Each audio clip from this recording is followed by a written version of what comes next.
Mga bata, ang kwento natin ngayon ay ang alamat ni Maria Makiling at isa sa mga pinakatanyag na kwento sa Pilipinas.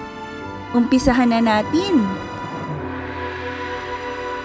Noong unang panahon, may isang magandang diwata na kilala bilang si Maria Makiling. Siya ay ang tagapangalaga ng mga hayop at kagubatan sa bundok.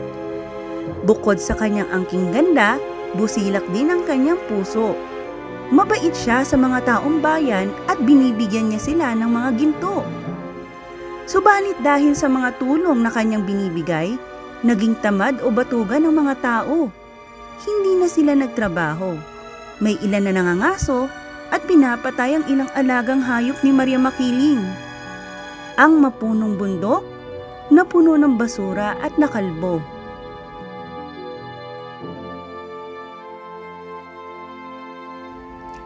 Dahil dito, nagalit si Makiling at isinumpa niya ang mga tao na hindi na niya muling bibigyan ng ginto ang mga ito.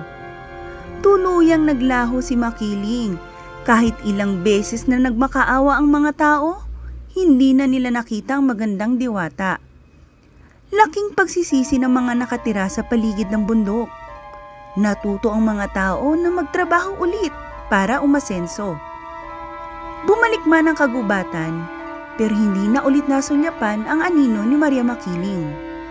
May haka-hakang nagpapakita lang si Maria Makiling sa mga nawawala sa kagubatan, lalo na ang mga may mabubuting puso.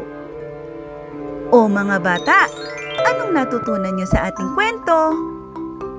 Ang aral ng ating kwento ay, huwag aabusuhin ang kabaitan ng isang tao dahil lahat ng bagay sa mundo ay may hangganan. Yan muna ang ating aralin ngayong araw. Hanggang sa susunod nating kwento, paalam!